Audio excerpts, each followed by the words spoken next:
సీజన్లో ఇంకో speciality the 3 OGs. Yes, ఒక్కళ్ళు 42 సంవత్సరాల యంగ్స్టర్.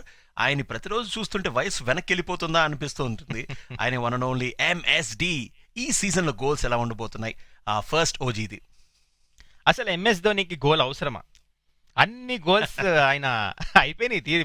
మీరు వరల్డ్ కప్ కానీ, T20 వరల్డ్ కప్ కానీ, ICC ఈవెంట్స్ కానీ అన్ని. కాకపోతే ఈ సీజన్ ఒక కొత్త గోల్ ఏదైనా చిన్నది ఉందంటే ఐ థింక్ ఇంకొక ఛాంపియన్షిప్ గెలుస్తే ఇక్కడ చెన్నై, హీల్ బి ఇక్కడ కూడా ఆల్ మార్క్స్ టిక్, అంటే best captain ever MS Dhoni కింద రిటైర్ అయిపోవచ్చు.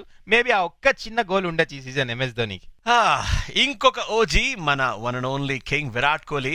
మగా ఈసారి కప్ నమ్దేనా అని చెప్పి వాళ్ళు అడుగుతున్నారు. సో మరి ఈసారి కప్ నమ్దేనా? మరి కింగ్ ఎలా ఉండబోతున్నాడు? ఐ థింక్ నాకైతే సందేహమే లేదు విరాట్ కోహ్లీ ఐపీఎల్లో దుమ్ము లేపేస్తాడని. ఎందుకంటే ఆల్రెడీ ఇంటర్నేషనల్ క్రికెట్లో చాలా మంచిగా పర్ఫార్మెన్స్ చేసేసి ఉన్నాడు.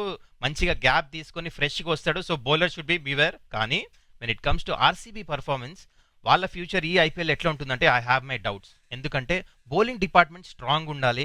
ఈ ఆప్షన్లో కూడా వాళ్ళు ఏదో తప్పులు సరిదిద్దుకున్నట్టు అయితే నాకు కనపడట్లేదు. స్పిన్ డిపార్ట్మెంట్ కొంచెం వీక్ ఉంది. చిన్న గ్రౌండ్లో ఆడతారు.